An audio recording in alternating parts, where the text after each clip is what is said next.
Nos encontramos en el Instituto Geológico y Minero de España, concretamente en su museo.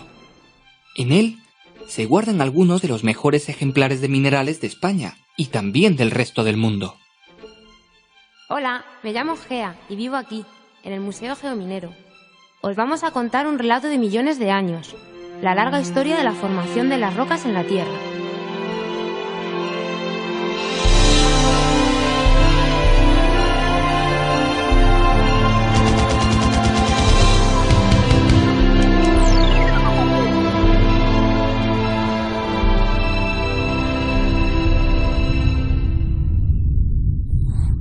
Los minerales son los componentes básicos no solo de nuestro planeta, sino también del resto de planetas y asteroides que se encuentran en el universo.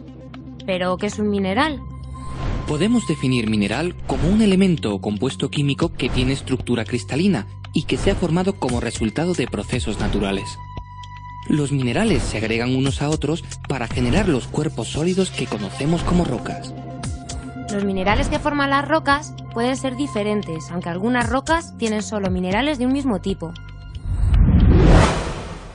En la superficie de la Tierra podemos encontrar una gran variedad de rocas, muy diferentes entre ellas en función de qué procesos geológicos han intervenido en su formación. ¿Pero podemos agruparlas de alguna forma? En términos generales, la mayoría de las rocas se pueden incluir dentro de tres grandes categorías. Por una parte, las rocas sedimentarias, que se forman en la superficie terrestre. Por otra parte, las generadas en el interior de la Tierra, que son las rocas ígneas, formadas al enfriarse un magma. Y por último, las rocas metamórficas, que son el resultado de la transformación de cualquier otro tipo de rocas. ¡Ah! Así que las rocas se mueven, pero muy despacio. ¿Cómo lo hacen?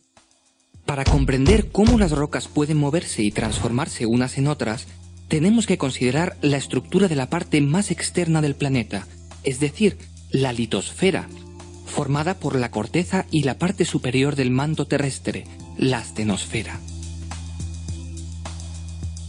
Esta litosfera no es continua, sino que se encuentra fragmentada en diferentes placas, colocadas sobre la superficie del planeta a modo de un enorme puzzle.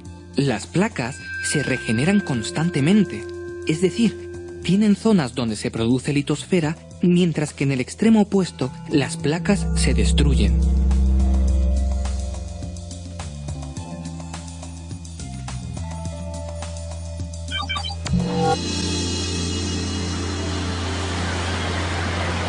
La generación se produce en unas grandes cordilleras submarinas conocidas como dorsales oceánicas, mientras que la destrucción se realiza en las zonas de subducción, donde la litosfera se introduce en el manto hasta fundirse. Para aproximarnos a los diferentes procesos que generan rocas en la Tierra, podemos utilizar un esquema simplificado dentro del marco de una de estas zonas de subducción. En este contexto, se puede definir el ciclo de las rocas, que constituye una serie circular de procesos que explican cómo las rocas pueden transformarse unas en otras. Entonces, ¿me vas a explicar el ciclo de las rocas? El ciclo puede comenzar con las rocas preexistentes, ya sean sedimentarias, ígneas o metamórficas, que se encuentran en contacto con la atmósfera terrestre. Los agentes geológicos externos, como la lluvia o el viento, desmenuzan y disgregan las rocas de la superficie, convirtiéndolas en sedimentos. Vale, entonces el ciclo comienza cuando las rocas se rompen en la superficie, ¿no? Sí. Estos pequeños fragmentos rocosos se transportan a zonas más bajas gracias a la acción de la gravedad, depositándose en las llamadas cuencas sedimentarias. Es en ellas donde se generan las rocas sedimentarias. Entonces, las cuencas sedimentarias son como grandes recipientes donde se acumulan los sedimentos. Las cuencas sedimentarias no están situadas sobre un sector estático, sino que pueden ubicarse encima de una placa litosférica oceánica que se mueve lentamente, introduciéndose debajo de la placa litosférica continental. Por tanto, la roca sedimentaria formada anteriormente comienza a introducirse en el interior de la Tierra y empieza a calentarse progresivamente, gracias a la energía interna que surge del interior del planeta. Además, el peso del sector montañoso que se encuentra encima produce un importante efecto sobre la roca sedimentaria, eleva su presión litostática, lo que junto al aumento de la temperatura afecta a los minerales que la constituyen, transformándolos y colocándolos en función de la dirección de aplastamiento y generándose así una roca metamórfica. O sea, que si calentamos y comprimimos una roca sedimentaria, la podemos transformar en una roca metamórfica. Así es, Gea. Cuando el aumento de la presión y de la temperatura supera un cierto umbral, la roca metamórfica comienza a fundir, generándose así un magma que asciende lentamente hasta llegar de nuevo a la superficie terrestre, en este caso a través de un volcán, donde se solidifica formándose una roca ígnea. La acción de los agentes atmosféricos externos vuelve de nuevo a disgregar la roca, cerrándose así este lento ciclo que ha durado centenares de millones de años. ¡Millones de años! ¿Cuánto tiempo?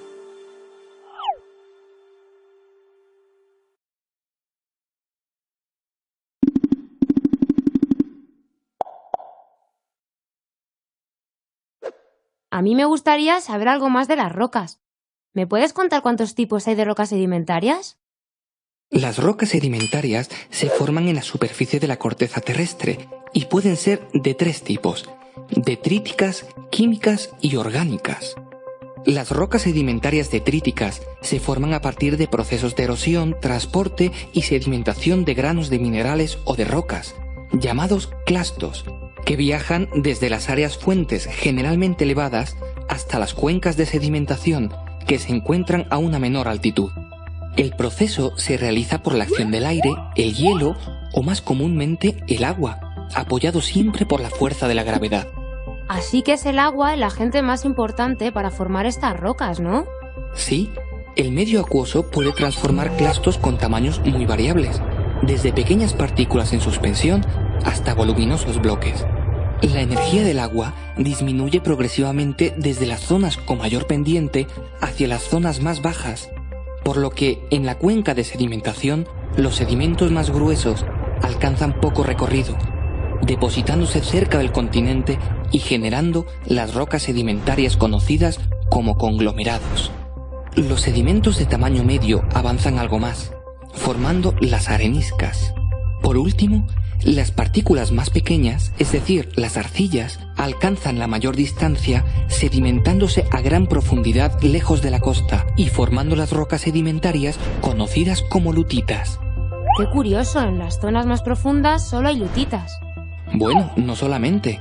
En estas zonas profundas pueden producirse rocas lutíticas orgánicas, ya que los organismos que viven en el mar, generalmente plancton, cuando mueren caen hacia el fondo de la cuenca, acumulándose gracias a la ausencia de oxígeno en esas zonas que evita su putrefacción.